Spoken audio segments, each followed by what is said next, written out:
نحمده ونصلي ونسلم على رسوله الكريم أما بعد فأعوذ بالله من الشيطان الرجيم بسم الله الرحمن الرحيم رب اشرح لي صدري ويسر لي أمري واحلل عقدة من لساني يفقهوا قولي 10th پارہ سورۃ التوبہ آیت نمبر 58 ومنہم اور ان میں سے من جو یلمزو کا الزام لگاتے ہیں آپ پر فی صدقات صدقات کے بارے میں فَإِن پھر اگر اُعْطُو وہ دیے جائیں منہا اس میں سے ردو راضی ہو جائیں وَإِلَّمْ اور اگر نہیں یُؤْتُو وہ دیے جائیں منہا اس میں سے اِذَا ہُم تب وہ یسخطون ناراض ہوتے ہیں اور ان میں سے جو الزام لگاتے ہیں آپ پر صدقات کے بارے میں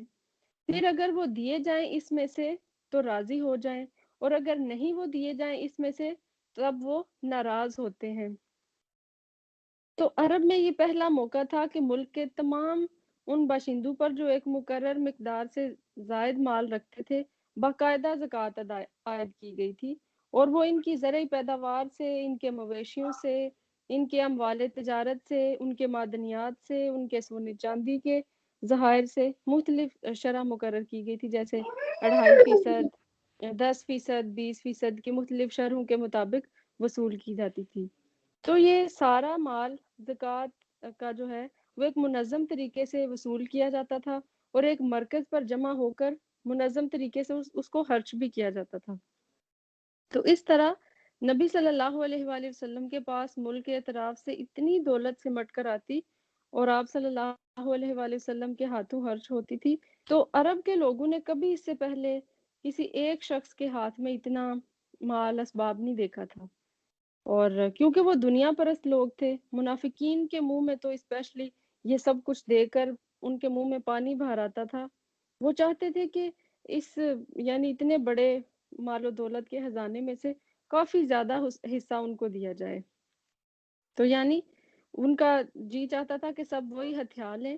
اور جب نبی صلی اللہ علیہ وآلہ وسلم اپنی مرضی سے اس مال کی تقسیم کرتے تھے تو ان کا دل گھٹ جاتا تھا کہ یہ کیسی تقسیم ہو رہی ہے، اور وہ پھر اس تقسیم پر نبی صلی اللہ علیہ وآلہ وسلم پر الزامات عائد کرنے لگتے اور شکایتیں شروع کر دیتے اور طرح طرح کے مسئلے کھڑے کرتے کہ اس مال میں سے تو ہمیں بھی حصہ دیا جانا چاہیے تھا، یہ فلاں کو زیادہ مل گیا، فلاں کو کم مل گیا، تو اس طرح کی باتیں وہ کیا کرتے تھے۔ بلکہ ایک دفعہ ایسا ہوا کہ ایک آدمی ابن ذل حویسرہ کے بارے میں آتا ہے کہ آپ صلی اللہ علیہ وآلہ وسلم مال تقسیم کر رہے تھے تو اس نے کہا کہ اے اللہ کے رسول، اللہ سے ڈرو، یعنی انصاف سے کام لو۔ تو آپ صلی اللہ علیہ وآلہ وسلم نے فرمایا کہ افسوس ہے تجھ پر، اگر میں ہی انصاف نہیں کروں گا تو پھر اور کون کرے گا۔ تو ان کی الزام تراشی کا مقصد کیا ہوتا تھا کہ ہمیں زیادہ سے زیادہ مال مل جائے۔ تو یہ اسی چیز کے بارے میں یہاں ذکر کیا جا رہا ہے کہ وَمِنْهُمْ مَنْ يَلْمِزُكَ فِي الصَّدَقَاتِ، اور ان میں سے جو الزام لگاتے ہیں صدقات کے بارے میں فَإِنْ أُوتُوا مِنْهَا، اگر تو ان کو ان کی مرضی کے برابر دے دیا جاتا پھر ان کو کوئی گلا شکوہ نہیں ہے، پھر تو ردو وہ راضی ہو جائیں گے، وَإِلَّمْ اور اگر نہیں یؤتوا وہ دیے جاتے مِنْهَا اس میں سے اذا ہم یسخطون تو تب وہ ناراض ہو جاتے ہیں۔ تو گویا ان کی خوشی صرف اسی بات میں ہے کہ ان کو آپ خوب مال دیتے رہیں اور مال سے ان کا منہ بند کرتے رہیں، اگر آپ نے ان کو دینے میں کمی کی تو وہ آپ کی اطاعت میں کمی کر دیں گے، آپ کے اوپر ہی انگلیاں اٹھانے لگیں گے۔ تو ان ساری چیزوں کے پیچھے کیا نظر آتی ہے؟ منافقت کی جو ایک خصلت ہے کہ کتنے زیادہ دنیا پرست ہیں، کتنی ان کو دنیا کی ضرورت ہے، ہوس اور لالچ کس قدر زیادہ ہے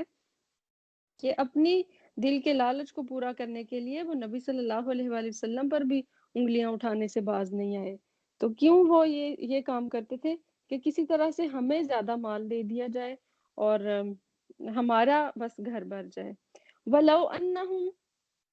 اور اگر بے شک وہ ردو وہ راضی ہو جائے ما آتاہم اللہ جو دیا ان کو اللہ نے ورسول اور اس کے رسول صلی اللہ علیہ وآلہ وسلم نے، وقالو اور وہ کہیں گے حسبنا اللہ کافی ہے ہم کو اللہ، سیؤتینا ان قریب دے گا ہم کو اللہ اللہ من فضل اپنے فضل سے، ورسولہ اور اس کا رسول صلی اللہ علیہ وآلہ وسلم، انا بے شک ہم اللہ اللہ کی طرف راغبون رغبت کرنے والے ہیں، اور اگر بے شک وہ راضی ہو جائیں جو دیا ان کو اللہ نے اور اس کے رسول نے، اور وہ کہیں کہ کافی ہے ہم کو اللہ، تو ان قریب دے گا ہم کو اللہ تعالیٰ اپنے فضل سے اور اس کا رسول بھی، تو بے شک ہم اللہ کی طرف رغبت کرنے والے ہیں، بجائے اس کے کہ وہ انگلیاں اٹھاتے۔ ان کو چاہیے تو یہ تھا کہ جس طرح سے بھی نبی صلی اللہ علیہ وآلہ وسلم نے مال کو تقسیم کیا تھا، تو اس پر وہ قناعت اختیار کرتے، یعنی مال غنیمت میں سے جو حصہ نبی صلی اللہ علیہ وآلہ وسلم ان کو دیتے ہیں، اس پر انہیں قناعت اختیار کرنی چاہیے تھی، سیٹسفائیڈ رہنا چاہیے تھا۔ اور خدا کے فضل سے جو کچھ یہ خود کماتے ہیں اور خدا کے دیے ہوئے ذرائع آمدنی سے جو خوشحالی انہیں میسر ہے، اس کو اپنے لیے کافی سمجھتے۔ لیکن منافق اور دنیا پرست کی عادت کیا ہوتی ہے کہ وہ دنیا کی محبت میں اتنا اندھا ہو جاتا ہے کہ اس کو بس مال ہی کی ہوس پڑ جاتی ہے، وہ اس کو زیادہ سے زیادہ جمع کرنے کے چکر میں رہتا ہے، اور ہر وقت اس کو ہتھیانے کی فکر رہتی ہے۔ اگر اس کو ایک پینی اللہ کے راستے میں خرچ کرنی پڑ جائے تو اس کا دل چھوٹا پڑ جاتا ہے۔ تو ہونا کیا چاہیے کہ اللہ تعالیٰ اور اس کے رسول کی جو تقسیم ہے اس پر راضی رہنا چاہیے۔ رسول اللہ صلی اللہ علیہ وآلہ وسلم تقسیم اس طرح سے کیا کرتے تھے کہ کچھ ایسے لوگ ہوتے، جیسے ایک دفعہ آپ کے پاس کافی سارا سونا آیا تو آپ نے وہ سرداروں میں تقسیم کر دیا، حالانکہ سردار لوگ جو ہیں وہ پہلے ہی مالدار تھے، لیکن مسئلہ کیا تھا کہ اگر آپ صلی اللہ علیہ وآلہ وسلم ان سرداروں کو نہیں دیتے، کیونکہ وہ ہیں ہی لالچی لوگ، تو پھر وہ آپ صلی اللہ علیہ وآلہ وسلم کے مشن کو ناکام بنانے کے لیے کئی طرح کی سازشیں کرتے۔ اور کچھ صحابہ کو جب آپ صلی اللہ علیہ وآلہ وسلم نے کم دیا اور ان کو یہ فرمایا کہ میں جانتا ہوں کہ تمہارے دل میں دنیا کا لالچ نہیں ہے، تو اس لیے تم کم پر بھی راضی ہو جاؤ گے۔ تو اس طرح جیسے ایک ہوتا ہے نا مینیجر، اس کو پتا ہوتا ہے کہ کون بندہ کس چیز سے زیادہ خوش ہوتا ہے، تو نبی صلی اللہ علیہ وآلہ وسلم اس لیے ان لوگوں کو زیادہ دیتے تھے کہ ان کی وجہ سے جو اسلام کو مطلب سازشیں کریں گی اور خوف کا اور نقصان کا سامنا کرنا پڑے گا، تو اس سے بچا جا سکے۔ اچھا، اب اس بحث کو ختم کرنے کے لیے کہ کس کو زیادہ ملا کس کو کم ملا، یعنی اس شکایت کا دروازہ ہی بند کرنے کے لیے صدقات کے مستحق لوگوں کا تذکرہ کیا جا رہا ہے۔ کیا فرمایا جا رہا ہے؟ انما بے شک الصدقات صدقات للفقراء فقراء کے لیے ہے، والمساکین اور مسکینوں کے لیے ہے، والعاملین اور کام کرنے والے، علیہا ان پر، والمؤلفت اور الفت دلانے کے لیے، قلوبہم جن کے دلوں میں، وفر رقاب اور گردنیں چھڑانے میں، والغارمین اور قرض دار کے لیے، وفی سبیل اللہ اور اللہ کے راستے میں، وابن السبیل اور مسافر کے لیے، فریدتن ایک فریضہ ہے، من اللہ اللہ کی طرف سے، واللہ اور اللہ تعالیٰ علیم علم والا ہے، حکیم حکمت والا ہے۔ تو اب یہ ان لوگوں کے بارے میں کہ جن کو صدقات دیے جائیں گے۔ اچھا، صدقات سے مراد یہاں صدقات واجبہ ہیں، یعنی زکوٰۃ جس کو ہم کہتے ہیں۔ تو آیت کا آغاز انما سے کیا گیا ہے، تو یہ کسر کے سیغوں میں، اور صدقات میں جو لام تعریف جنس کے لیے، یعنی صدقات کی یہ جنس جو ہے مصارف، یہ 8 قسموں میں مطلب بٹے ہوئے ہیں، تو جن کا اس آیت میں ذکر کیا گیا ہے۔ اچھا، ایک یہ بھی بحث ہوتی ہے کہ کیا ان آٹھوں کو الگ الگ دینا ضروری ہے، یا ان میں سے کسی ایک کو ہی دے دینا کافی ہوگا؟ یعنی کیا ایک اگر 8 مصارف میں سے کسی ایک کو ہی آپ ساری رقم دے دیں گے، یا پھر اس زکوٰۃ کی رقم کو تقسیم کیا جائے گا ان 8 پر؟ تو اس میں اختلاف بھی پایا جاتا ہے کہ ایک رائے تو یہ ہے کہ امام شافعی کی رائے کی روح سے یہ ہے کہ زکوٰۃ کی رقم 8 مصارف پر خرچ کرنا ضروری ہے، یعنی آپ اس کے 8 حصے کریں گے اور ساری جگہوں پر اس کو تقسیم کریں گے۔ اور ایک اور دوسری رائے یہ ہے کہ ضرورت اور مطلب دیکھا جائے گا کہ کہاں اس وقت زیادہ ضرورت ہے، کون زیادہ قریبی ہے، کیا اس میں ڈیمانڈ دیکھی جائے گی، تو اس کے مطابق خرچ کیا جائے گا۔ تو اس میں زیادہ مناسب بات یہی ہے کہ 8 پر خرچ کرنے کی بجائے جو زیادہ آپ کو قریب لگے یا جو زیادہ حقدار لگے، اگر آپ اس کو بھی دے دیں تو وہ ہماری طرف سے ہو جائے گا۔ اچھا، اس میں سب سے پہلے ذکر کیا گیا انما الصدقات للفقراء۔ اچھا، یہ جو ہے نا ڈیفائن کر دیے گئے 8 مصارف، اس کے علاوہ آپ زکوٰۃ کسی اور کو نہیں دے سکتے، ٹھیک ہے؟ زکوٰۃ آپ نے صرف ان 8 لوگوں کو ہی، 8 قسم کے لوگوں کو ہی دینی ہے۔ ہاں نفلی جو صدقات ہیں، ٹھیک ہے، وہ آپ کسی کو بھی اپنی مرضی سے بھی دے سکتے ہیں، وہ اگر ان 8 میں نہ بھی اس کیٹیگری میں فال کریں تو بھی کوئی مسئلہ نہیں ہے۔ تو سب سے پہلے ذکر کیا گیا انما الصدقات للفقراء، کہ بے شک صدقات ہیں فقراء کے لیے۔ تو فقیر کون ہوتے ہیں؟ فقیر مطلب فقیر سے مراد وہ شخص ہے کہ جو اپنی معیشت کے لیے دوسرے کی مدد کا محتاج ہو، یعنی یہ لفظ تمام حاجت مندوں کے لیے عام ہے، ہاں وہ جسمانی پرابلم میں ہو یا بڑھاپے کی وجہ سے وہ کما نہ سکتا ہو یا کوئی اور ریزن ہو سکتی ہے، یعنی جو اپنے پاؤں پہ خود کھڑا نہ ہو سکے، جو اپنے آپ کو مکمل طور پہ اپنے جو صبح و شام ہے ان کو چلا نہ سکے، اپنی بود و باش مکمل نہ کر سکے، اپنی ضرورتیں پوری نہ کر سکے، تو اس کیٹیگری میں آ جائے گا فقیر۔ اچھا جی، دوسرا ذکر کیا گیا والمساکین، اور مسکینوں کے لیے۔ تو مسکنت کے لفظ میں عاجزی، بیچارگی اور ذلت کا میننگ پایا جاتا ہے۔ تو اگر اس اعتبار سے دیکھا جائے تو مساکین وہ لوگ ہیں کہ جو عام حاجت مندوں کی بنسبت زیادہ خستہ حال ہیں۔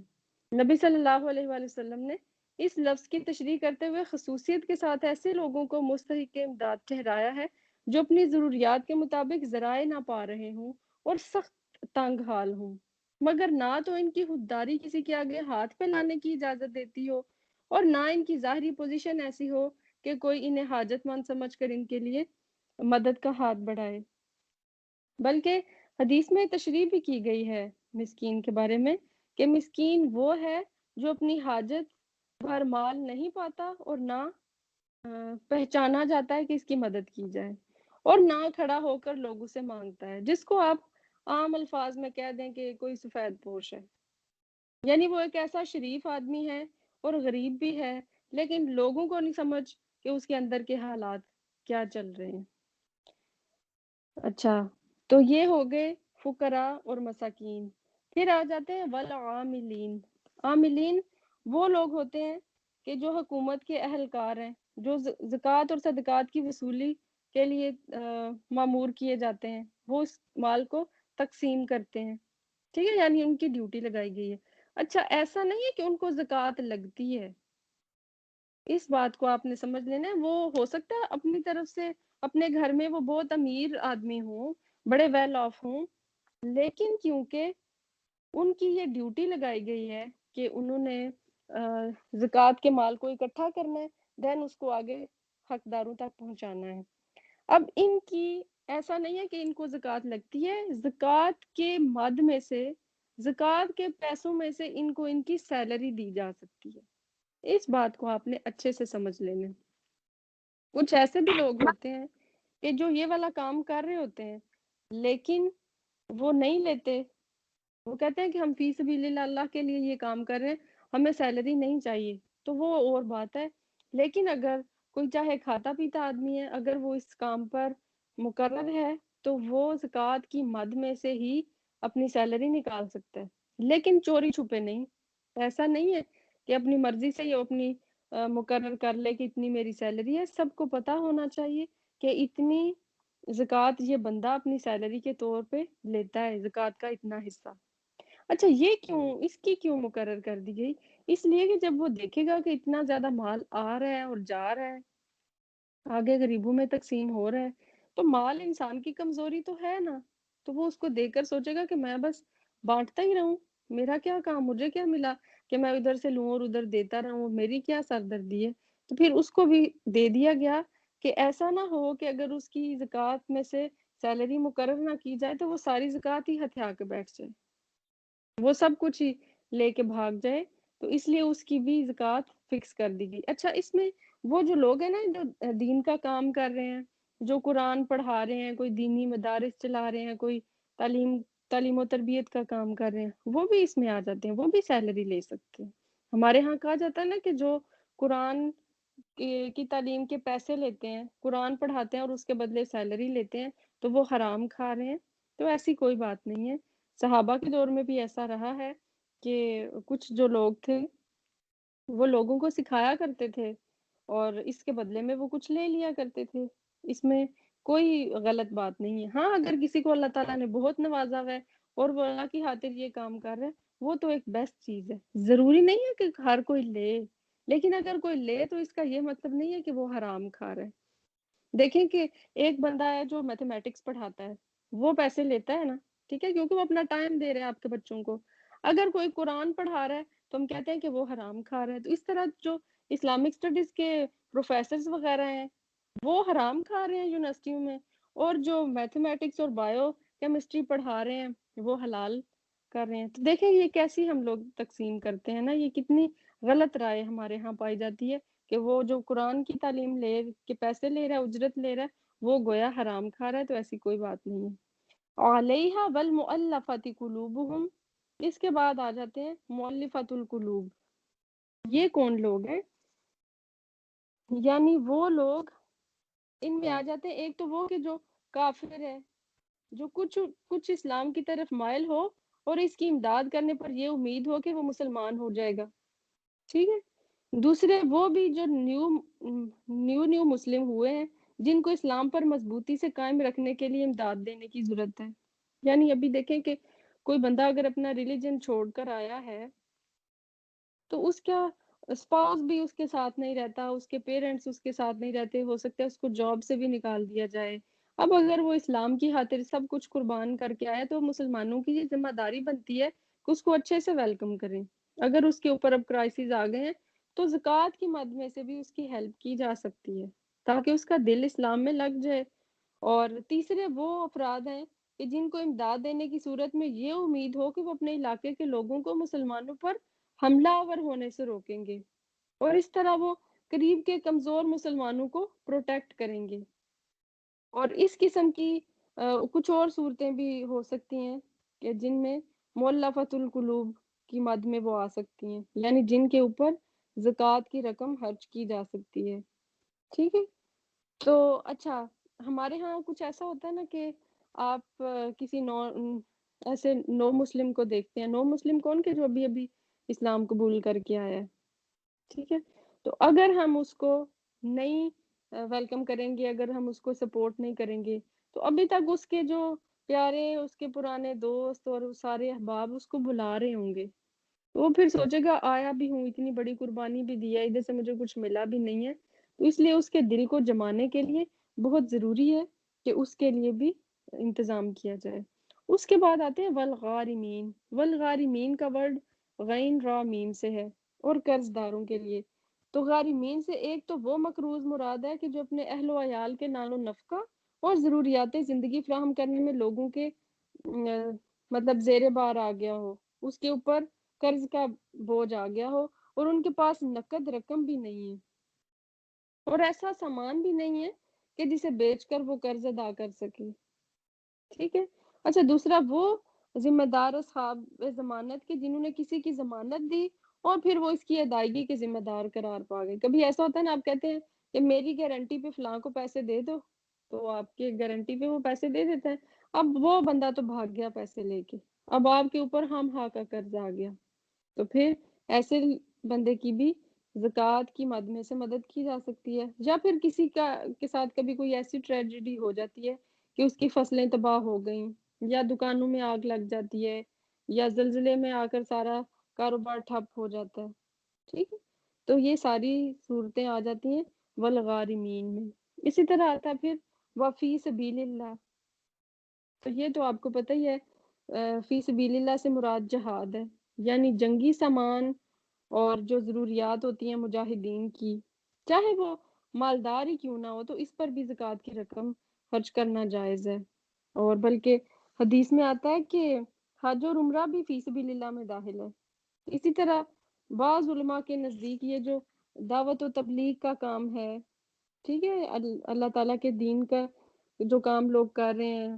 لوگوں کو اللہ کی خاطر اکٹھا کرنا، ان کی اصلاح کا کام کرنا، تو وہ سب اس میں آ جائے گا. پھر ہے جی وابن السبیل، اور مسافر کے لیے. وابن السبیل سے مراد یعنی ایسا مسافر ہے کہ ہو سکتا ہے کہ وہ اپنے گھر میں تو صاحب حیثیت ہی ہو، لیکن یہاں آ کر کیونکہ کبھی ایسا ہوتا ہے کہ آپ ایک تھوڑی سی اماؤنٹ اپنے ساتھ لے کر نکلتے ہیں سفر کے لیے، لیکن آگے چل کر پتہ چلا کہ آپ تو وہاں پہ آ کے اسٹک ہو گئے ہیں، اب آپ وہاں سے جا نہیں سکتے، تو پھر اب کیا ہوا؟ اب وہ جو مسافر ہے جو اپنے ایریا کو چھوڑ کر یہاں پر آ گیا ہے، تو چاہے اس کے پیچھے کتنی ہی جائیدادیں ہوں گی، کچھ بھی ہوگا، تو ایسے شخص کی بھی مدد کی جائے گی، ٹھیک ہے؟ یعنی مسافر آپ نے گھر میں غنی ہو لیکن حالت سفر میں اگر وہ مدد کا محتاج ہو جائے تو اس کی مدد یہاں سے مست کی جائے گی زکوٰۃ ہی کے پیسوں سے۔ فریدہ تن فریضہ ہے، من اللہ اللہ کی طرف سے، یعنی یہ فرض ہے، یہ کوئی آپشنل نہیں ہے، یہ چیز ایسی ہے یا وہ جو صاحب نصاب آدمی ہے اس کو یہ خرچ کرنا ہی ہوگا، اس کو یہ دینا ہی ہوگا۔ واللہ اور اللہ تعالیٰ علیم علم والا ہے، حکیم حکمت والا ہے۔ یہ جتنے اس نے اللہ تعالیٰ نے 8 مصارف رکھ دیے ہیں زکوٰۃ کے لیے، اللہ تعالیٰ جانتا ہے کہ کس کو کتنی ضرورت ہے اور کیسے حکمت سے اللہ تعالیٰ نے ان سب لوگوں کا خیال رکھا ہے۔ تو یہ ہے زکوٰۃ کے 8 مصارف۔ ان 8 کے علاوہ ہم زکوٰۃ کی اماؤنٹ یا زکوٰۃ کی چیز کسی اور کو نہیں دے سکتے، ہاں جو نفلی چیزیں ہیں جو صدقات ہیں ان میں سے ہم خرچ کر سکتے ہیں۔ وآخر دعوانا ان الحمد للہ رب العالمین۔